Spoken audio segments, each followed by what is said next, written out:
Hello friends, welcome to my official YouTube channel. स्वागत है आपका अपने यूट्यूब चैनल पर। एटीसी का एग्ज़ाम 21 फरवरी 2023 को कंडक्ट हो चुका है। आज इसके आंसर की रिलीज़ हो चुकी है।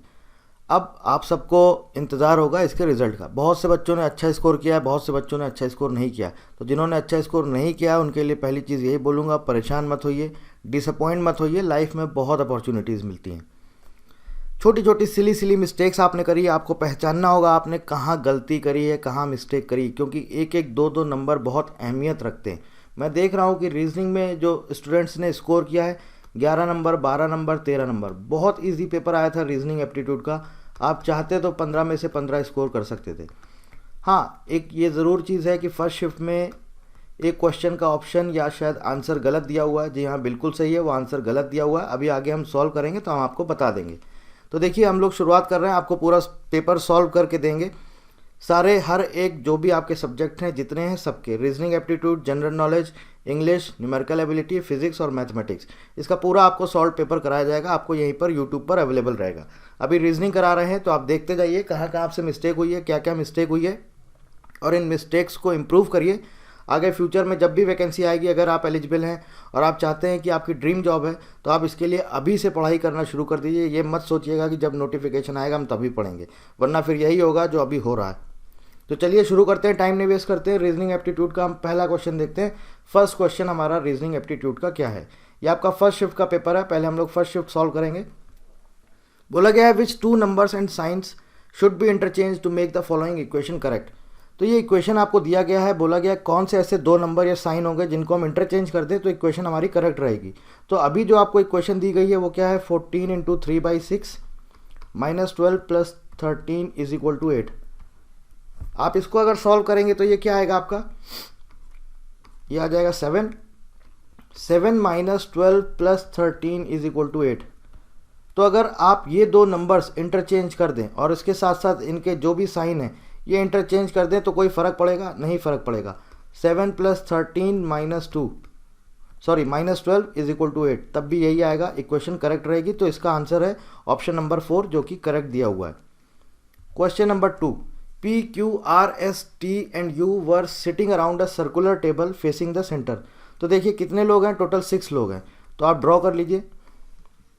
फेसिंग क्या हुआ है, सेंटर। तो मैं हमेशा से बोलता था, जब भी मैं रीजनिंग पढ़ाता था मैं बोलता था आप यहाँ पर एरो ज़रूर बना लिया करिए, इससे आपको लेफ़्ट राइट का अंदाज़ा हो जाएगा। सब अंदर की तरफ देख रहे हैं, सेंटर की तरफ। अब यहाँ पर बोला गया है T and R were sitting exactly next to each other. T और R एक दूसरे के अगल बगल बैठे हुए हैं। अब कहीं भी आप बैठा सकते हैं। सपोज़ यहाँ पे T कर दिया, यहाँ पे R कर दिया, ठीक है। आप इसको इधर भी कर सकते हैं, इस तरफ भी कर सकते हैं, कोई प्रॉब्लम नहीं है। इसके बाद क्या बोला है, P was at immediate right of U। P जो है वो U के इमीडिएट राइट है, और साथ में बोला गया है Q was at the immediate left of T। तो यहाँ से आपको एक पॉइंट क्या मिला कि Q जो है T के लेफ्ट में, मतलब कि यहाँ पर R नहीं आएगा, यहाँ पे क्या आएगा, यहाँ पे आएगा आपका Q। तो R यहाँ पे आ जाएगा, ठीक है। इसके बाद बोला R is third to the left of S। R जो है S के थर्ड लेफ्ट में। तो अगर हम S को यहाँ पे बैठा दें, अब देखिए ये आपका डायरेक्शन लेफ्ट है, 1 2 3 करेक्ट हो गया हमारा। इसके बाद यहाँ पर और पढ़िए क्या बोला गया है, P was at the immediate right of U। अब दो ही पोजीशन बची P और U की। क्या कह रहा है, P जो है वो U के इमीडिएट राइट है, तो ये U हो गया, इसका राइट डायरेक्शन इधर हो गया, और ये हमारा P हो गया। तो पूछा गया है who is sitting to the immediate left of Q। Q के लेफ्ट में कौन बैठा हुआ है, करेक्ट आंसर है S, option number 2। Question number 3 क्या कह रहा है, देखिए टोटल 7 लोग दिए गए हैं। Z, Y, X, W, V, U and T has to join educational seminars on a different day of the week starting on Monday and ending on Sunday of the same week. तो क्या करना होता है, सबसे पहले आप लिख लीजिए यहाँ पर Monday, Tuesday, Wednesday, Thursday, Friday, Saturday and Sunday, ठीक है। अब यहाँ पर आपको जो भी ये दिए गए हैं इनको यहाँ पर इनकी पोजीशन यहाँ पर बैठानी। देखिए, V will join the seminar exactly between Y and X, You will join the seminar between T and Z, W will join the seminar immediately before T, X will join immediately after V, W will, तो आपको एक point तो मिल गया। W कब है, Thursday को, W join करेगा Thursday को। अब जो आपको मिला है अब वहीं से आप चालू कर दीजिए। अब लाइन पढ़िए W वाली, W will join the seminar immediately before T, T के ठीक पहले तो यहाँ पे टी आ गया। अब टी मिल गया आपको, तो आप टी वाला पढ़ लीजिए। क्या बोला गया है? You will join the seminar between T and Z. तो देखिए टी और जेड के बीच में क्या होना चाहिए? यू होना चाहिए। तो एक पोजीशन हम यहाँ पे ले सकते हैं टी और जेड, और इसके बीच में यू बैठा सकते हैं। एक पोजीशन यहाँ पे ले सकते हैं टी और जेड, लेकिन यहाँ पे आएगा नहीं। अगर हम जेड यहाँ पे रखते हैं तो यहाँ पे यू नहीं आएगा, क्योंकि डब्ल्यू ऑलरेडी है। तो ये पोजीशन गलत है, ये पोजीशन सही है। यहाँ पे जेड आएगा और यहाँ पर यू आएगा। अब बाकी बचती हैं 3 पोजीशन। देख लीजिए क्या बोला गया है? V will join the seminar exactly between Y and X. और क्या बोला है? X will join immediately after V. V जो है एक्स और वाई के बीच में बैठा है, वी हो गया एक्स और वाई के बीच में, और एक्स के लिए बोला है कि एक्स जो है वाई के इमीडिएट बाद ज्वाइन करेगा। करेक्ट हो गया, बन गया। क्या पूछा है? Who will join on Saturday. तो करेक्ट आंसर क्या होगा इसका? यू। यही इसका करेक्ट आंसर है। क्वेश्चन नंबर 4 पे चलते हैं। देखिए यहाँ पर क्या है, सीरीज दी गई है, आपको बताना है A1Z C3X E9V। तो आप इसको थोड़ा सा दिमाग लगाइए, थोड़ा सा लॉजिकली सोचिए क्या है। ए के बाद सी है, सी के बाद ई है, ई के बाद जी है, फिर आई है। तो आपको ऑब्वियस पता है कि इसके बाद के आएगा। ठीक है, तो के सभी ऑप्शन में मिल रहा है। इसके बाद क्या है? आर है, तो आर के बाद आपका क्या आएगा? देख लीजिए यहाँ पे क्या है? जेड है, एक्स है, रिवर्स में चल रहा है, वी है, टी है, आर है। तो हमें मालूम है इसके पहले हमारा पी आएगा। ठीक, अब आप कहेंगे कैसे पी आ जाएगा? अरे भाई एक एक माइनस करते जाइए ना, आपको मिल जाएगा, पी मिल जाएगा। अब इसके बाद नंबर्स की बात करें तो 1, 3, 9, 14, 98 कैसे आया? इसको देखते हैं। 1 से क्या आया हमारा? 3 आया, फिर 9 आया, फिर 14 आया, फिर 98 आया। तो देखिए ये क्या है, यहाँ पर आप देख सकते हैं सीरीज़ 14 के बाद 98 गई है। इसका मतलब मल्टीप्लाई तो ज़रूर हो रहा है। 14 7 98 और 3 3 9, ये भी आपको पता है। और यहाँ पर 9 + 5 करेंगे तो देखिए यहाँ पर क्या हो रहा है? 1 + 2 3 × 3 9 + 5 14 × 7। एक चीज़ तो आपको समझ में आ गई। क्या समझ में आ गई? कि देखिए पहले प्लस हुआ है, फिर मल्टीप्लाई हुआ है, फिर प्लस हुआ है, फिर मल्टीप्लाई हुआ है। इसका मतलब यहाँ पर प्लस आएगा। अब प्लस क्या करेंगे आप सोचेंगे 2 3 5 7 9 आ जाएगा क्या? तो क्या आएगा? 107 ऑप्शन में है क्या? नहीं है। तो यहाँ पर आपको क्या प्लस करना होगा? आप देखिए यहाँ पर क्या है? 2 3 5 7, ये सारे के सारे प्राइम नंबर्स हैं। तो आपको यहाँ पर +11 करना होगा। तो क्या आ जाएगा? 109। तो करेक्ट आंसर होगा K109P। ऑप्शन सेकंड करेक्ट है। अगला देखते हैं। अगला क्वेश्चन नंबर 5 क्या कह रहा है? बोला गया है E25 S27 J30 M32 O35। तो बहुत सिंपल है ये तो। 25 27 30 32 35 +2 +3 +2 +3 +2, तो यानी कि 37 तो आएगा ही आएगा। तो यानी कि बचे आपके ऑप्शन सिर्फ फर्स्ट और सेकंड। अब क्या आएगा? ई के बाद देखिए क्या आ रहा है? जी एच आ रहा है। तो EFGH। ठीक है, 2 का गैप हो रहा है। एच के बाद क्या आ रहा है? I और J, 1 का गैप, +2 +1। फिर J के बाद KLM। यहाँ पर किसका आ गया? J के बाद क्या आ गया आपका? 2 का गैप, सॉरी 2 का गैप हो जाएगा, +2। इसके बाद आया M के बाद आ गया O, NOP, यानी कि यहाँ पर +1 हुआ। तो सीधी सी बात है O के बाद आपका क्या आ जाएगा? +2 होना चाहिए। P Q and R। तो करेक्ट आंसर है R37 ऑप्शन नंबर 1। चलिए अगला पढ़ते हैं। A certain number of people are sitting in a row facing north. ठीक है, नॉर्थ की तरफ है। बोला गया R sits at one of the position at the right of G. हमसे पूछा क्या है? पूछा है what is the total number of people seated. कितने लोग बैठे हैं? अब नॉर्थ डायरेक्शन ऊपर होता है, यहाँ पर नॉर्थ डायरेक्शन होता है, तो हमें ऊपर की तरफ फेस करना होगा। आपको क्वेश्चन पढ़ना है और एक एक करके सॉल्व करते जाना है। R sits at one of the position at the right of G. P sits fourth to the left of Y. Only 2 people sit between R and T. Y sits fourth to the left of G. G sits at the immediate left of T. तो हमको सबसे पहले क्या मिला? T मिल गया। यहाँ पर T के लेफ्ट में क्या है? G है। इसके बाद बोला है, देखिए अब G से आप चालू करिए। Y sits fourth to the left of G. 1 2 3 और 4, ये क्या आ गया हमारा? Y बोला है G के फोर्थ लेफ्ट में बैठा है। 1 2 3 4, और ये कौन सी डायरेक्शन होगी? हमारी लेफ्ट। और इधर चलेंगे, ये होगी राइट। यहाँ तक समझ में आ गया, Y भी आ गया। अब देखिए क्या बोल रहा है, P सिट्स, देखिए आपको कनेक्ट करना होता है, y दिया, अब हमें y पकड़ना है तो सीधे y वाला स्टेटमेंट पढ़िए, पूरा नहीं पढ़िए। अब क्या बोल रहा है, P sits fourth to the left of y, P जो है y से लेफ्ट में बैठा है फोर्थ पोजीशन पे, 1 2 3 4, तो ये आ गया हमारा P आ गया। R seats at one of the position at the right of G, R जो है कहाँ पर बैठा हुआ है, G के राइट में, ठीक। और इसके अलावा देखिए यहाँ पर क्या बोला है, only 2 people sit between R and T, R और T के बीच में सिर्फ 2 पीपल है, लेकिन R के लिए क्या बोला है, वो G के राइट में है। तो इसका मतलब हमें एक चीज़ समझ में आ गई कि R जो है कहाँ पे आएगा, R G के राइट साइड में आएगा, और R और T के बीच में 2 लोग हैं, ये आ गया R और T के बीच में 2 लोग हैं, और R जो है G के राइट में होना चाहिए। तो टोटल इतने लोग आ गए।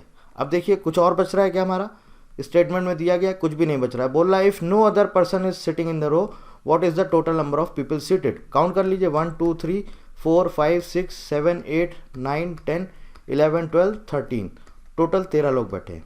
यही इसका करेक्ट आंसर है। अब देखिए ये आ जाता है हमारा ब्लड रिलेशन। ये आपको स्टेटमेंट दिया गया है, इसके नीचे ये आपको एक ये प्रॉपर स्टेटमेंट दिया गया है, और किस स्टेटमेंट का क्या मतलब है वो सब यहाँ पे दिया गया, आपको इसके अकॉर्डिंग ड्रॉ करना है और बताना है क्या करेक्ट आंसर होगा। तो देखिए ए और ये सिंबल है वाई बी, इसका मतलब है क्या कह रहा है, M is mother of R, तो इसका मतलब है A is mother of B, ठीक। ये ड्रॉ करना तो आपको आता ही होगा, फैमिली ट्री वगैरह। ए क्या है, सॉरी ब्रदर, ओ सॉरी मैंने आपको गलत बता दिया, एक सेकेंड आप,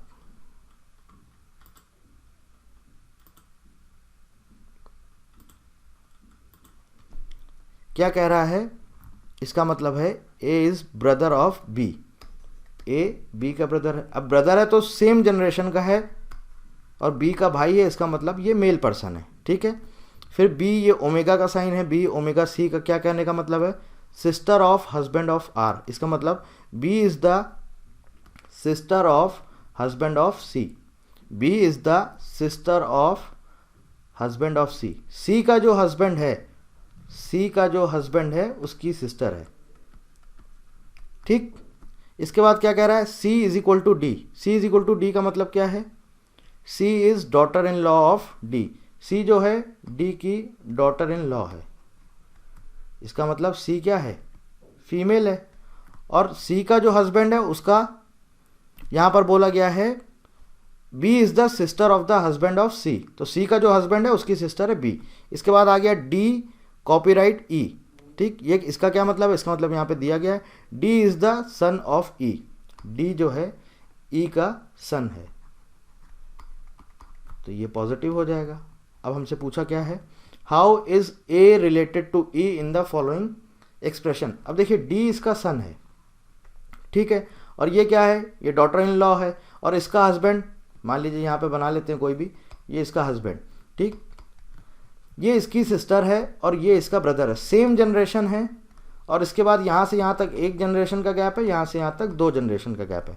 पूछा क्या है, how is A related to E in the following expression, A का ई से क्या रिलेशन है।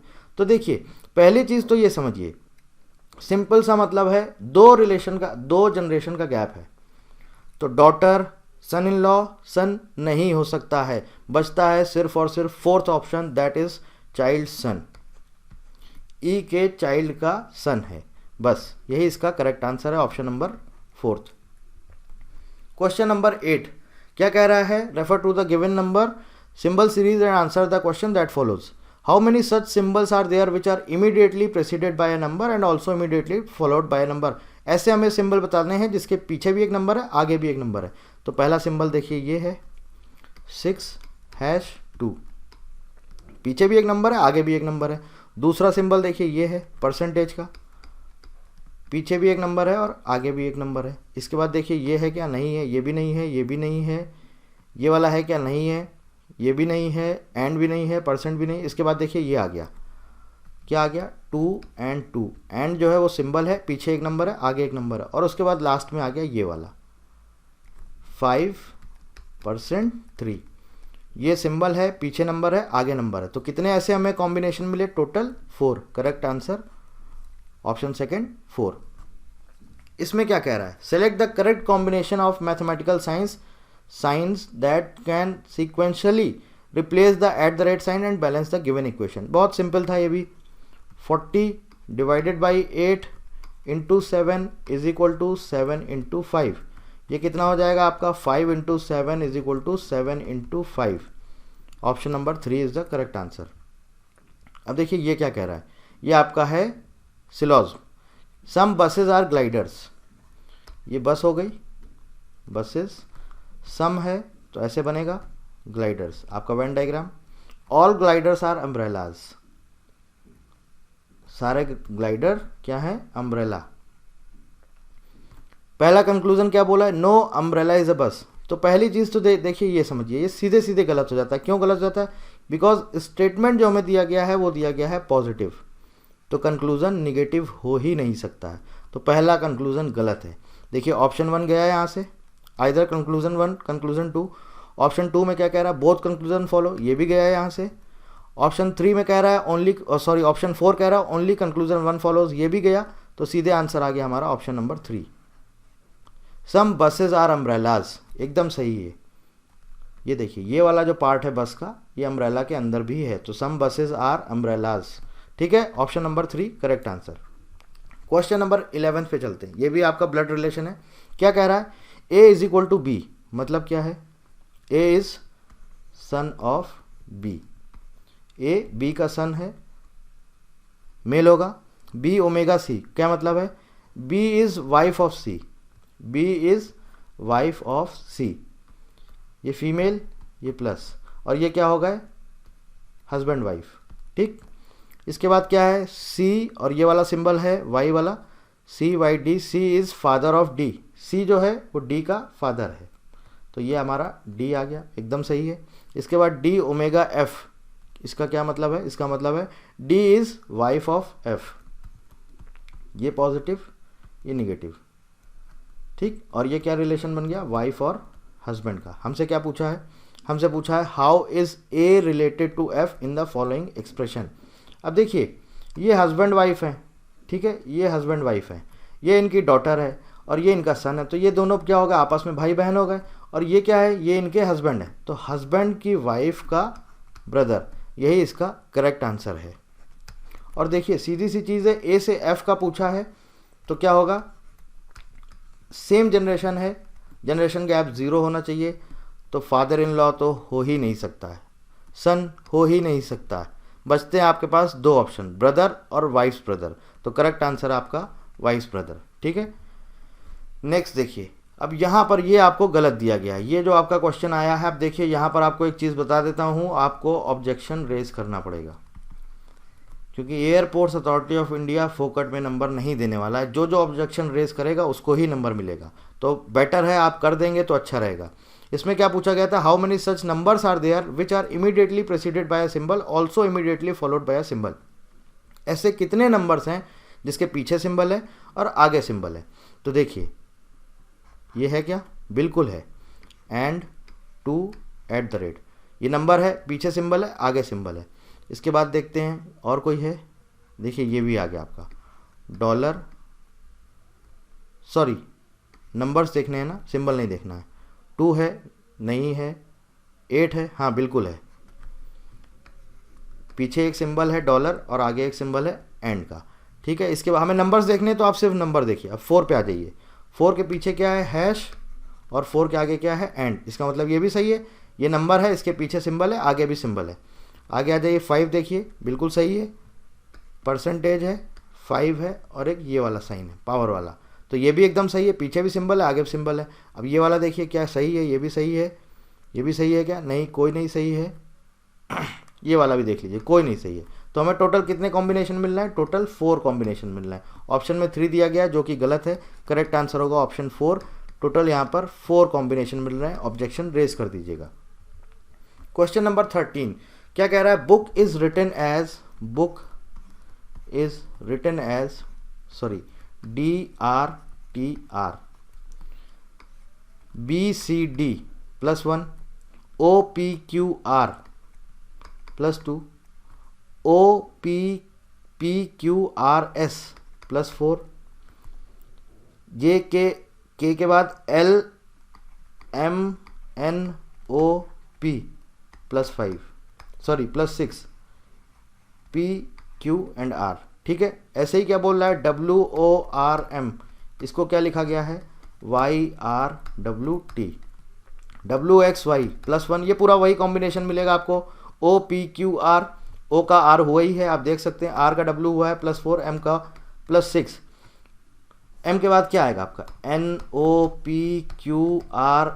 और उसके बाद T आ गया। ठीक है, तो पूछा है रीड का क्या मतलब होगा, तो कुछ नहीं करना है, +1 +2 +4 एंड +6 कर दीजिए। RST, T तो आएगा ही आएगा। EFGH, A के बाद क्या करना है, BCDE और F आ जाएगा। अब देखिए सिर्फ तीसरा ही ऑप्शन है, इसके बाद लास्ट वाला भी चेक कर लीजिए, क्योंकि फर्स्ट दो तो गलत हो जाएंगे बच्चे आपके पास, ये दो ऑप्शन, लास्ट वाला भी चेक कर लीजिए। D के बाद +6 कर दीजिए, EFGHIJ और उसके बाद क्या आ जाएगा, K। तो करेक्ट आंसर है ऑप्शन नंबर 3। देखिए 14th क्वेश्चन क्या कह रहा है, water is written as, water को कैसे लिखा गया है, TCVY एंड Y। अब देखिए जब भी आपका ये जो अल्फ़ाबेट्स होते हैं ऑड होते हैं, तो आप एक चीज़ यहाँ पे ध्यान दीजिएगा, अगर आपको कोई भी कुछ भी समझ में नहीं आ रहा क्या हो रहा है, तो आप यहाँ पर ध्यान रखिएगा, क्रॉस मल्टीप्लिकेशन चलता है।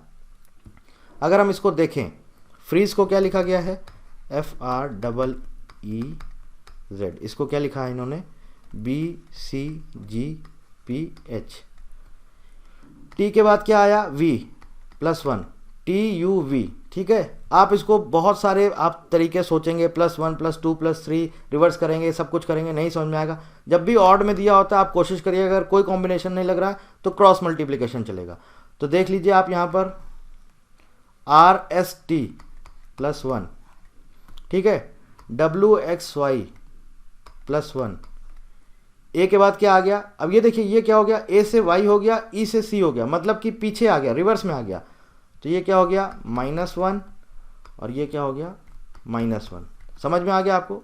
अब देखिए सेम यहाँ पर है, EFG +1, Z से क्या आया है, B आया है, मतलब कि +1, F से आया है H +1, FGH। अब इसके बाद देखिए E से C आया है, मतलब कि -1, पीछे गया है, R से P -1। तो सीधी सी बात है, आपको यही चीज़ यहाँ पर लगानी है, SOLID। क्या करना है, +1 करना है, +1 +1, यहाँ पे +1, यहाँ पे +1 और यहाँ पे -1 और यहाँ पर भी -1। तो देखिए L के बाद क्या आएगा, LMN, N आ गया। D के बाद +1, DEF, S के बाद +1, STU। अब देखिए आपको ऑप्शन मिल गया यहाँ से F, N और U। तो देखिए F, N और U किसी में मिल रहा है, आप देखिए पहला F मिल रहा है, तीसरा N मिल रहा है और लास्ट वाला U मिल रहा है। आगे हमें सॉल्व ही नहीं करना है। इसमें देखिए क्या है, V है, ये नहीं करना है, T है, ये भी गलत हो जाएगा, और यहाँ पे तीसरा वाला क्या आ रहा है, M आ रहा है, इसका मतलब ये भी गलत हो जाएगा। ऑप्शन नंबर 1, ये पहला ऑप्शन करेक्ट है। आगे क्या कह रहा है, Pooja left her house and walks a distance of 80 metre towards north. ये पूजा अपने यहाँ से स्टार्टिंग पॉइंट है, जरूर डिनोट किया करिए, कन्फ्यूज़न कभी नहीं होगा। स्टार्टिंग पॉइंट जहाँ से चली है उस पॉइंट को ज़रूर इंडिकेट किया करिए। तो यहाँ से मैंने स्टार्टिंग पॉइंट लिया, पूजा चली 80 मीटर नॉर्थ डायरेक्शन में, इसके बाद राइट गई। और देखिए मैं हमेशा बोलता हूँ एरो ज़रूर बनाइए, आपको पता चल जाता है ये आपका राइट हैंड है, राइट गई मतलब इधर जाएगी। वॉक्स 120 मीटर, ठीक है। शी अगेन टर्न्स राइट, यहाँ से राइट लिया, कितना चला, 80 मीटर, यहाँ पर आ गई। इसके बाद बोल रही at this point she finally turns to her right and walks for 150 meter. यहाँ से फिर राइट लिया और 150 मीटर इधर कहीं आ जाएगी। ये 80 है, ये 80 है, ये टोटल कितना है, 150 मीटर। यहाँ पर आ गई, 120 था इतना, तो 150 इससे ज़्यादा ही बनेगा। बहुत से बच्चे यही मिस्टेक कर देते हैं, वो पता चला यहीं तक बनाया और बोल दिया अरे सर गलत हो गया। तो इसलिए जैसा दिया रहता है पूरा प्रॉपर वैसे ही बनाइए। क्या बोला गया, in which direction her house is from her final reached point. यहाँ से चली थी, ये उसका घर था, ठीक है, और ये फाइनल रीच पॉइंट है, फाइनल पॉइंट है। तो पूछा है कितनी दूर है और किस डायरेक्शन में। तो भैया आपको पता है इधर कौन सी डायरेक्शन होती है, ईस्ट डायरेक्शन होती है, और डिस्टेंस कितनी है 30 मीटर। ठीक, पहला ऑप्शन करेक्ट है। आगे बात समझ में। चलिए, फर्स्ट शिफ्ट आपका पूरा पेपर सॉल्व हो गया है। चलते हैं सेकेंड शिफ्ट पर। 2 men stepped out of an apartment but walked in different directions to reach different destinations. First man walked 92 meters towards west. चलिए हम ले लेते हैं, ये पहला आदमी, ये स्टार्टिंग पॉइंट है, यहाँ से चला, वेस्ट डायरेक्शन किधर होगा, इधर होता है ना, 92 meter, and took a left turn. Left turn लिया मतलब किधर आ जाएगा, नीचे आएगा ना। ही देन वॉकड 100 मीटर, ये नीचे आया, 100 मीटर चला यहाँ से, and took a left turn, फिर लेफ्ट टर्न लिया, और उसके बाद बोला है 240 मीटर चला, 240 मीटर ये चला यहाँ से, और क्या बोला है, and took a right turn, यहाँ से राइट ले लिया। अब देखिए एरो मैं इसीलिए बनाता हूँ ताकि कन्फ्यूजन ना हो। यहाँ से राइट लिया और उसके बाद फिर 100 मीटर चला, ये 100 मीटर चला, और ये बोल रहा है कि ये डी पॉइंट पर पहुँच गया, ये जो है डी पॉइंट है। इसके बाद क्या बोला है, second man walked 80 meter towards east, यहाँ से चला, ये स्टार्टिंग पॉइंट था एस, यहाँ से 80 मीटर इधर चला, 80 मीटर, ठीक है।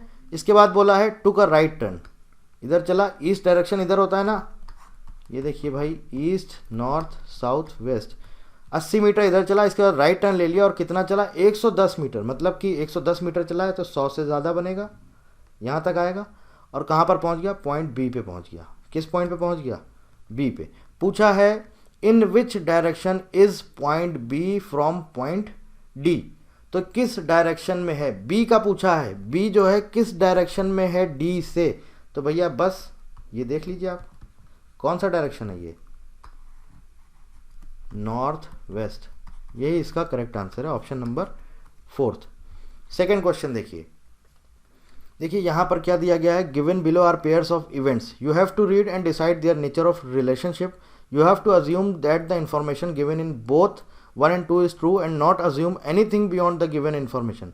अब देखिए मैंने आपको हमेशा से बोलता हूँ कि ऐसा नहीं होता, आप एटीसी का एग्जाम देने जा रहे हैं, कुछ इंपॉर्टेंट टॉपिक्स पढ़ लेते हैं। जैसे कि सेकंड शिफ्ट में देखिए कई बच्चों के साथ हुआ, डेटा सफिशिएंसी आपसे पूछा गया, इसके अलावा एजर्शन एंड रीज़न वाले क्वेश्चन पूछे गए हैं, कॉज एंड इफेक्ट आया है, तो ये आप लोग पढ़ के ही नहीं गए होंगे, जबकि बहुत ईजी होता है ये, और यहीं पर बच्चों ने मिस्टेक करी है। देखिए क्या है, बोल रहा है many people visited the Taj Mahal during the weekend, few foreigners visited the Taj Mahal during the weekdays.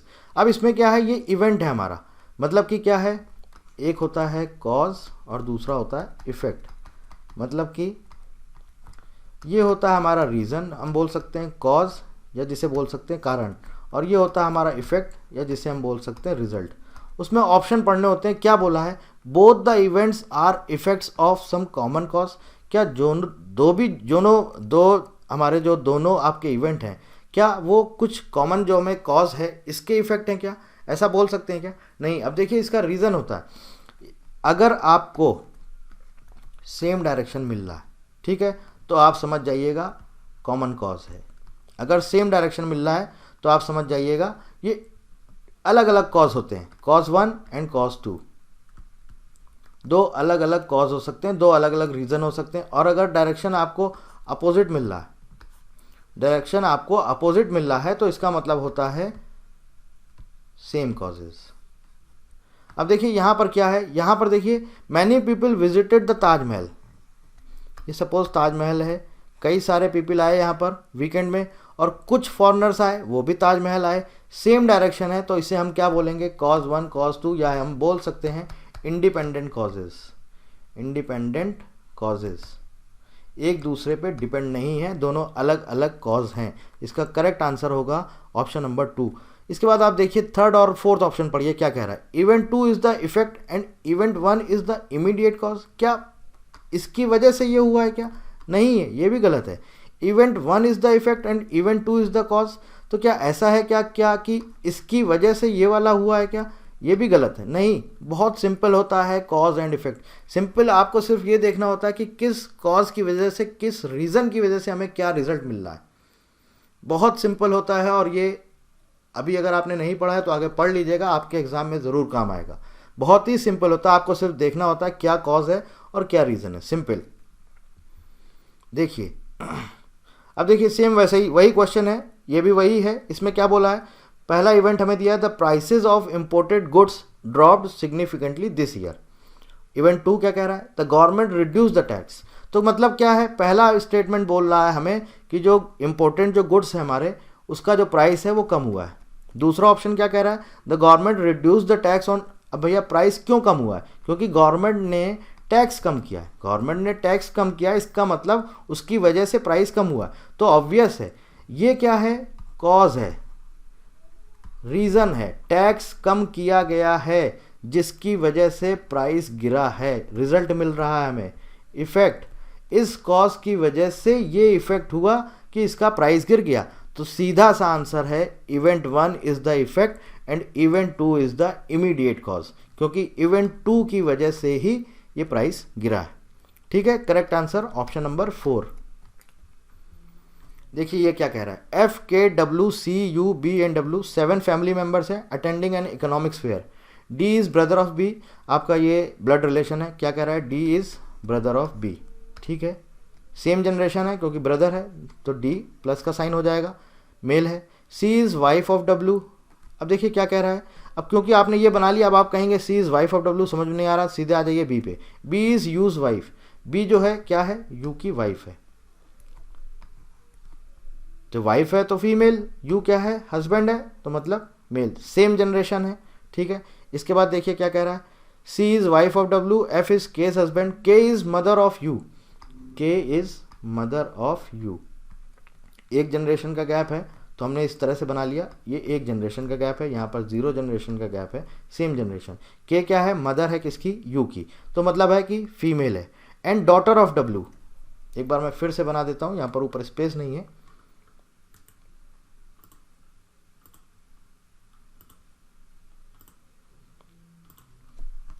देखिए क्या कह रहा है, D is brother of B, D is brother of B. ठीक है, इसके बाद B is U's wife, B जो है वो यू की वाइफ है, ये यू हो गया पॉजिटिव और ये इसका नेगेटिव, बी क्योंकि इसकी वाइफ है तो फीमेल। इसके बाद क्या कह रहा है, के इज मदर ऑफ यू, के जो है वो यू की मदर है, मतलब minus sign. And daughter of W, के लिए बोला है, के यू की मदर है और डब्ल्यू की डॉटर है, ये आ गया तुम्हारा डब्ल्यू। ठीक है, और देख लीजिए F is K's husband, F जो है के का हस्बैंड है, एफ के का हस्बैंड है, यहाँ पे एफ आ जाएगा और पॉजिटिव साइन क्योंकि हस्बैंड है। ये दोनों आपके हस्बैंड वाइफ हो गए, ये हस्बैंड वाइफ हो गए, ये भी आपके हस्बैंड वाइफ हो गए।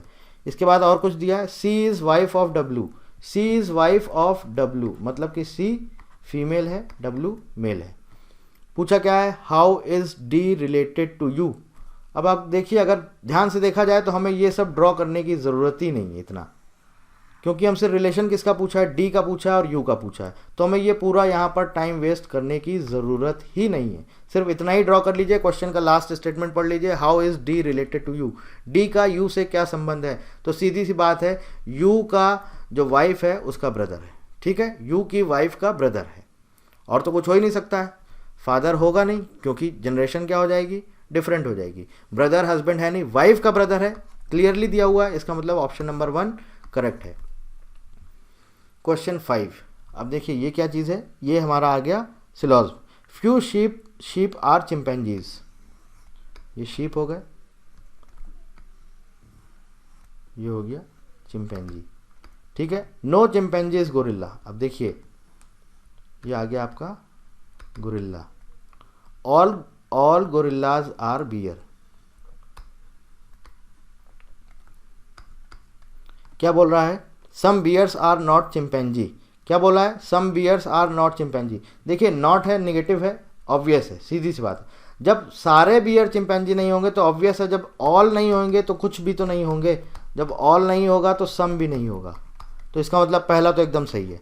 अब देखिए दूसरा क्या कह रहा है, all chimpanzees are sheep, all chimpanzees are sheep, नहीं ऐसा नहीं हो सकता है। अगर यहाँ पॉसिबिलिटी दी होती तब हम मान सकते हैं हाँ हो जाएगा, लेकिन यहाँ पर कुछ शीप हैं जो चिंपैंजी हैं या कुछ चिंपैंजी हैं जो शीप हैं, तो ऑल तो है नहीं, दूसरा गलत। ऑल बियर्स आर गोरिल्ला, क्या सारे बियर गोरिल्ला हैं क्या, नहीं है, अगर पॉसिबिलिटी दिया होता तब हो जाता, अदरवाइज यहाँ पे देखिए क्या है, all gorillas are bear not bear are gorilla, तो इसका मतलब ये भी गलत है। तो correct answer option number 4, only conclusion 1 follows. Question number 6, a certain number of people are sitting in a row facing south. हमसे क्या पूछा है, what is the total number of people seated. अब देखिए इसको कैसे सॉल्व करेंगे। साउथ की तरफ है, मतलब साउथ डायरेक्शन नीचे होता है, तो हम नीचे की तरफ ड्रॉ करेंगे और एरो बना के चलेंगे ताकि आपको आइडिया लग जाए, कंफ्यूजन ना हो। सबसे पहले पढ़ते हैं क्या बोला है। Naresh sits fourth to the right of Sita. कहीं भी बैठा लो भाई, कहीं पर भी जहां तुम्हें ठीक लगे। मान लो ये नरेश हो गया और ये सीता। नरेश क्या बोला है, सीता के फोर्थ राइट पे है, तो फोर्थ प्लेस पे है और ये राइट पे, इसीलिए एरो बनाता हूँ। ये देखिए आप यहाँ पर देखेंगे तो ये राइट डायरेक्शन है इधर वाला, और इधर वाला लेफ्ट डायरेक्शन है, ठीक है।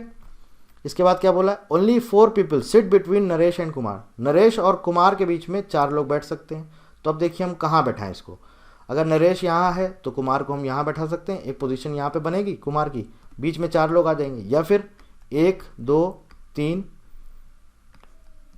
और एक ये 4 यहाँ बैठ गए और यहाँ पे आ गया हमारा कुमार। एक ये पोजीशन बन सकती है, एक ये पोजीशन बन सकती दोनों। देखिए दोनों में 4 बैठे हैं।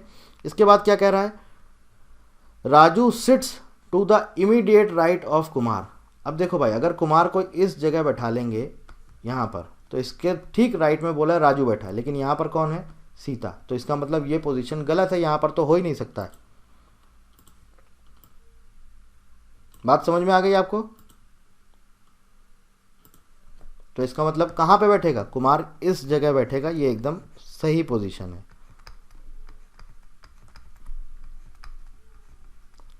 Raju sits to the immediate right of Kumar. Kumar के ठीक राइट में राजू बैठा है, ये राजू हो गया। अब क्या कह रहा है, only 2 people sit between Kumar and Anuj. Kumar और अनुज के बीच में 2 लोग बैठे हैं। अब आप यहाँ पर फिर वही दोनों जगह बैठा सकते हैं, चाहे इधर कर लीजिए चाहे इधर कर लीजिए। लेकिन देखिए यहाँ पर क्या बोला है, अगर हम यहाँ पर अनुज को बैठाते हैं, कुमार और अनुज के बीच में 2 लोग हैं, तो ये कुमार है और यहाँ पर हमने अनुज को बैठाया, तो 2 लोग हो गए बीच में, ठीक है। या इधर कर सकते हैं या फिर हम इस तरफ भी कर सकते हैं। अब देखिए यहाँ पर बोला Amit sits third to right of Anuj. अगर इसके तीसरे राइट पे अमित बैठा है, अगर हम यहाँ पर मान लीजिए अनुज को बैठा देते हैं इस पोजीशन पे, और कह रहा है इसके तीसरे राइट पे कौन बैठा है, अमित बैठा है, तो 1 2 3, लेकिन यहाँ पर कौन है, कुमार। इसका मतलब यहाँ पर अमित नहीं बैठेगा। तो अमित किधर आ जाएगा, अमित आ जाएगा इस तरफ। क्या बोला है, कुमार और अनुज के बीच में 2 लोग हैं, तो ये कुमार है और ये हो गया तुम्हारा अनुज, बीच में 2 लोग आ गए, ठीक है। इसके बाद बोला है Amit sits third to right of Anuj.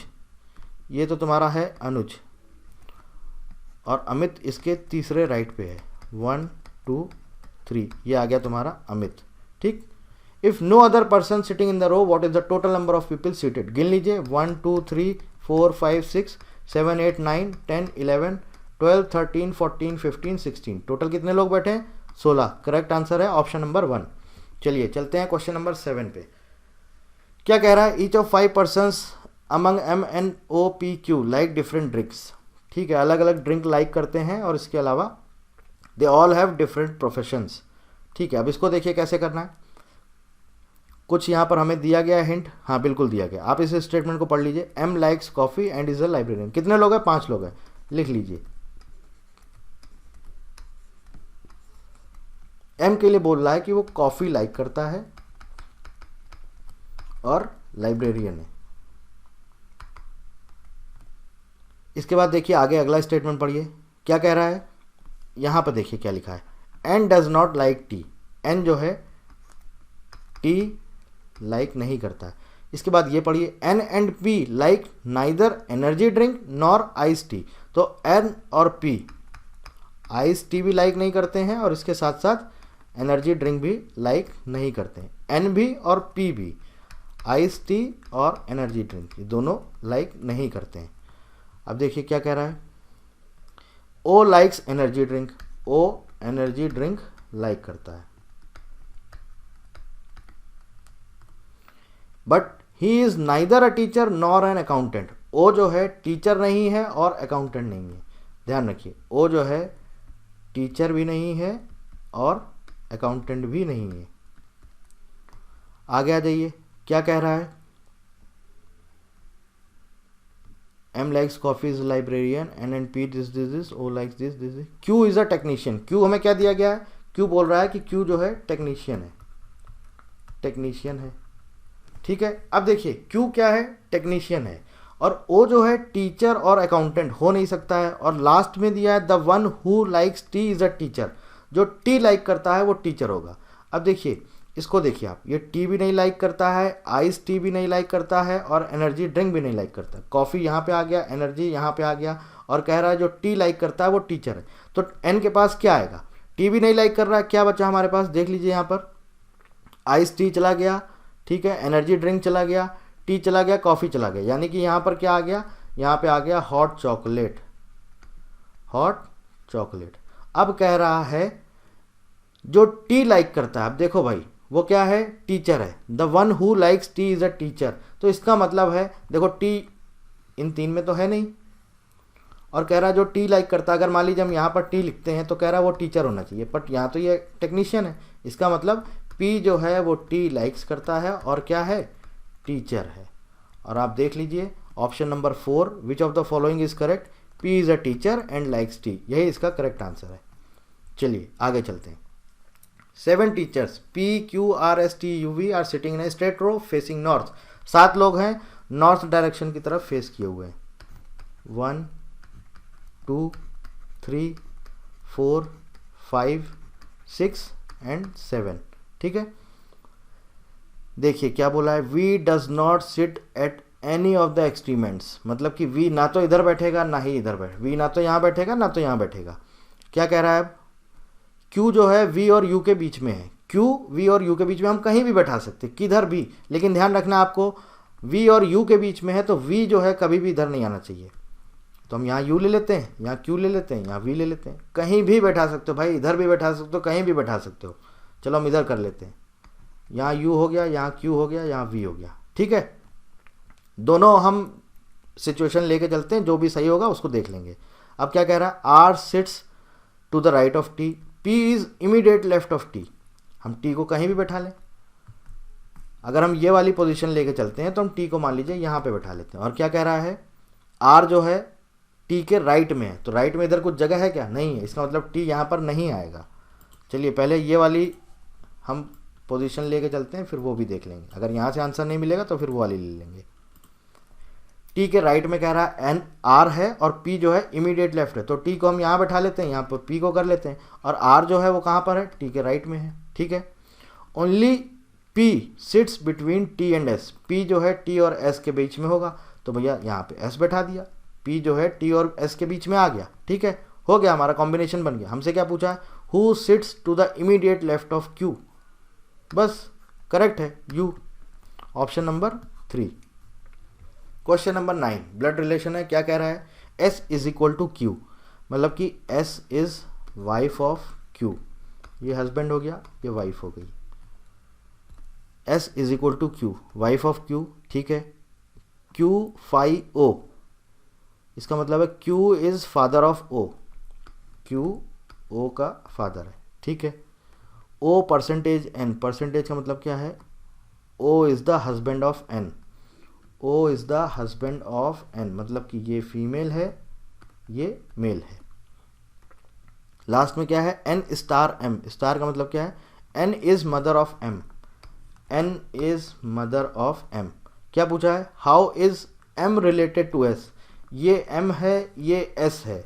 Generation gap आप देख लीजिए, यहाँ से यहाँ तक का जनरेशन गैप 2 का है, 2 का जनरेशन गैप है, तो देख लीजिए ब्रदर तो हो ही नहीं सकता है। और इसके अलावा हमसे पूछा क्या है? How is M related to S, M का S से क्या रिलेशन है, ठीक है। देखिए ये हस्बैंड वाइफ है, ठीक है, ये इनका सन हो जाएगा, ये हस्बैंड वाइफ है, और ये इनका क्या हो जाएगा? ये इनका सन हो जाएगा। हमसे पूछा किसका है? M का S से क्या रिलेशन है, तो M क्या है? सन्स चाइल्ड ही तो है। M जो है क्या है? S का जो सन है, S का जो सन है उसका ही चाइल्ड तो है। अब इसका जेंडर हमें नहीं पता है, लेकिन ये पता है कि ना तो हमें ये पता है मेल है ना फीमेल है, लेकिन ये पता है इसका सन, इसका चाइल्ड है, तो ऑब्वियस है करेक्ट आंसर होगा ऑप्शन नंबर 3। ये जो है इसका सन क्या है? ये है O, और उसका ही तो चाइल्ड है ये, बस एस के सन का चाइल्ड है M, correct answer option 3। Question number 10 देखते हैं। MNOPQRS has birthdays on different days of a week. यहाँ पे क्या कह रहा है हमसे, starting from Monday ending on a Sunday. Okay, Monday, Tuesday, Wednesday, Thursday, Friday, Saturday and Sunday. Only N, अब यहाँ पे देखिए कोई ना कोई आपको हिंट दिया रहता है, पढ़ लेते हैं सबसे पहले। R has birthday on Thursday, R का बर्थडे कब है, थर्सडे को, ठीक है। P has birthday immediately after S but not on Sunday, P का जो बर्थडे है एस के तुरंत बाद है लेकिन संडे को नहीं है। इसके बाद क्या कह रहा है, आर का और कहीं रिलेशन दिया हुआ है। Q has birthday on Tuesday, N has birthday before Q, who has birthday on Tuesday, ठीक है। यानी कि क्यू का भी हमें दिया हुआ है बर्थडे कब है, ट्यूसडे, और एन का उससे पहले, यानी कि ये आ गया मंडे को। अब क्या बोल रहा है, P has birthday immediately after S, यहाँ कहीं तो आएगा ही नहीं, यहीं पे आएगा, और बोल रहा है संडे को होगा नहीं, तो इसका मतलब यहाँ पे पी आ जाएगा। और किसके बाद है, ठीक, एस के बाद है, संडे को आएगा नहीं, तो यही तो बचा ना। अब क्या बचा, M has birthday on one of the days before O, O के पहले एम है तो पहले आ रहा है, इसका मतलब यहाँ पे एम आ जाएगा और यहाँ पर ओ आ जाएगा। क्या पूछा है, who has birthday on Sunday, correct answer option number 1 ओ। चलिए इसमें देखते हैं क्या कह रहा है। A group of 8 classmates, 4 boys HIJK, 4 girls DEFG, ठीक है, decided to sit on a round table to have coffee during the lunch break. They are sitting in such a way that all of them are facing each other. No 2 girls और 2 boys are sitting side by side. Okay, चलिए बना लेते हैं। कितने लोग हैं, 8 लोग हैं, 4, 5, 6 एंड 7, 8, और एक दूसरे की तरफ फेस कर रहे हैं, तो मतलब कि एरो हमारा बन जाएगा अंदर की तरफ, ठीक है। क्या बोल रहा है, नो 2 गर्ल्स और 2 boys are sitting side by side, एक साथ नहीं बैठ सकते। J is between D and G, कहीं भी बैठा दो। जे मान लीजिए ये बैठा दिया, यहाँ डी हो गया, यहाँ जी हो गया। अब क्या कह रहा है, एंड इज फेसिंग आई, आई को फेस कर रहा है, ठीक है, सही है। ई, who is sitting between K and आई, ई जो है के और आई के बीच में है, एंड इज फेसिंग डी। अब देखो ई डी को फेस कर रहा है तो सीधी सी बात है यहाँ पे आएगा, और यहाँ पे क्या आ जाएगा, के आ जाएगा। ई के और I K, E who is sitting between K and I and is facing D, इसका मतलब ई जो है के और आई के बीच में आना चाहिए, तो के को हम यहाँ बैठाएंगे, यहाँ पे नहीं होगा के, क्योंकि ई जो है के और आई के बीच में और डी को फेस कर रहा है। इसके बाद बोल रहा है H is to the immediate right of F, तो एच राइट में आएगा, इसका मतलब यहाँ पे एफ होगा, यहाँ पे एच होगा, बस बन गया। क्या पूछा है, who is sitting in front of K, क्या है answer, correct answer option number 2 H. If in a certain code language flowers go back is written as this this this, black panther died is written as this and panther go, तो हमसे क्या पूछा, how will panther be written in that language. Okay, panther का पूछा है, तो देखिए black panther, panther का पूछा है तो हम सीधे वहीं से सॉल्व करेंगे, बाकी हमें सॉल्व करने की जरूरत ही नहीं है। ब्लैक पैंथर डाइड क्या दिया है, ZIMU एंड BE। उसके बाद क्या दिया है, पैंथर गो रेड, क्या दिया हुआ है, BELAHO। आप देख लीजिए क्या कॉमन है, panther BE, correct answer option 3 B. यहाँ पर क्या कह रहा है देखते हैं, select an option that is true regarding the following statement labour. Okay, assertion and reason. अब देखिए ये भी आपके इसमें आया, इसीलिए मैं बोलता हूँ हर टॉपिक पढ़िए। सन इज अ स्टार, सन एक स्टार है, और उसके बाद रीजन क्या कह रहा है, रीजन कह रहा है stars are space objects that produces their own energy through fusion reaction of gases. Obvious, सीधी सी बात है, बहुत ही सिंपल है। क्या है, देखिए पहला ऑप्शन क्या कह रहा है, A is true but R is false, गलत है, हो ही नहीं सकता। Both A and R false, ये भी गलत है, हो ही नहीं सकता भैया, सन तो स्टार है ही है। इसके बाद ऑप्शन नंबर 3 क्या कह रहा है, both A and R are true, बिल्कुल सही, दोनों सही हैं, लेकिन क्या कह रहा है, R is the correct explanation of A. Exactly, R A का सही एक्सप्लेनेशन है। सन एक स्टार है, और स्टार जो है ये जो भी आपकी एनर्जी जो प्रोड्यूस करते हैं, ये न्यूक्लियर फ्यूजन के थ्रू करते हैं, इस मैकेनिज्म को बोलते हैं न्यूक्लियर फ्यूजन। तो करेक्ट आंसर होगा हमारा ऑप्शन नंबर 3। 14th में आ जाइए, देखिए ये क्या कह रहा है, question is given 2 statements this. Okay, अब देखिए इसे क्या बोलते हैं, इसे बोलते हैं डेटा सफिशिएंसी। आपको सिर्फ ये बताना होता है डेटा सफिशिएंट है हमारे पास कि नहीं है। पहला क्या कह रहा है, Arjun correctly remembers that Puneet's birthday comes before Thursday after Monday. Arjun कह रहा है कि उसको याद है पुनीत का जो बर्थडे है थर्सडे के पहले आता है, मंडे के बाद आता है।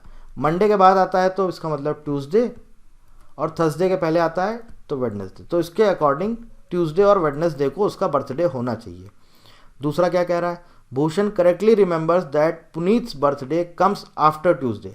भूषण कह रहा है कि पुनीत का बर्थडे ट्यूसडे के बाद होना चाहिए, वेडनेसडे, थर्सडे, और कह रहा है सैटरडे के पहले होना चाहिए, फ्राइडे और सैटरडे के पहले, मतलब इस 3 दिन में, और इसके अकॉर्डिंग इस 3 दिन में।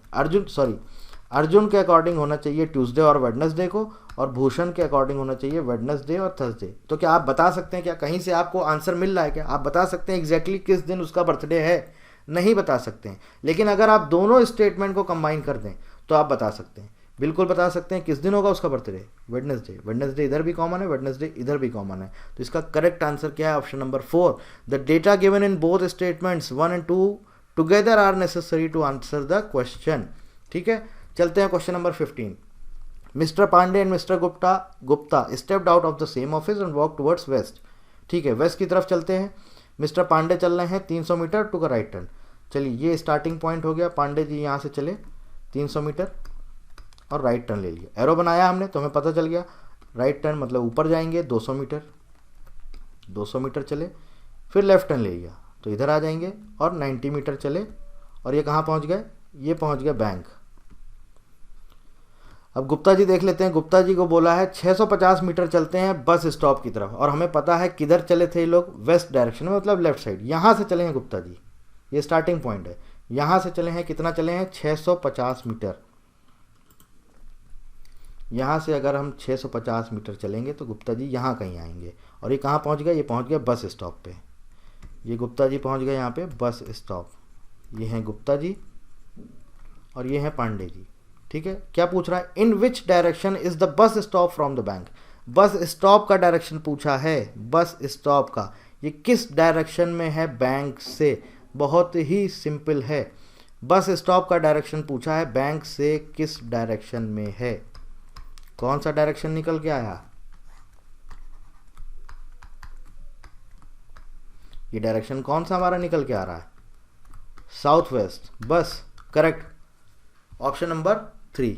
तो ये मैंने आपके सॉल्व करवा दिए हैं रीजनिंग एप्टीट्यूड के 15 के 15 क्वेश्चन शिफ्ट 1 के और 15 क्वेश्चन शिफ्ट 2 के। अब आप देखिए, आपको खुद समझ में आएगा कि आप 15 में से 15 इसको नहीं कर सकते थे क्या? गलती करी है, मिस्टेक्स करी हैं, क्यों करी हैं? या तो जल्दीबाजी में किया होगा आपने, टाइम नहीं होगा, हड़बड़ी होगी, इसलिए बोलता हूँ रिलैक्स होकर करिए। ये 15 के 15 बहुत मायने करता है, 1-2 नंबर भी अगर आप मिस्टेक करते हैं तो। ये रीजनिंग एप्टीट्यूड का पूरा पेपर सॉल्व करा दिया। ऐसे ही हर एक सब्जेक्ट के आपको पूरे सॉल्व पेपर हमारे यूट्यूब चैनल पर मिल जाएंगे। आप हमारा टेलीग्राम चैनल ज्वाइन कर सकते हैं, सारा अपडेट आपको वहाँ पर इस एग्ज़ाम से रिलेटेड मिलता रहेगा। कोई और जानकारी चाहते हैं तो आप कमेंट करके पूछ सकते हैं। भाई लोगों, लगे रहो। अगर ये आपका ड्रीम जॉब है, आप चाहते हो, क्योंकि वैकेंसी आनी ज़रूर है, अगर आप चाहते हो कि आपको एग्ज़ाम क्रैक करना, बहुत सिंपल है यार, तुमको प्रैक्टिस करनी होगी, अभी से पढ़ना होगा। नोटिफिकेशन आने के टाइम पे पढ़ोगे तब फिर यही मिस्टेक होगी। So wish you all the best for future. Vacancies आती है, आप उसके लिए अच्छा करते हैं, आपका सिलेक्शन हो, मैं यही चाहता हूँ। ठीक है, और कोई जानकारी पूछना चाहते हैं तो आप हमसे कमेंट करके पूछ सकते हैं। टेलीग्राम चैनल हमारा ज्वाइन कर सकते हैं या फिर हमें व्हाट्सएप कर सकते हैं। So thank you very much and thank you for watching.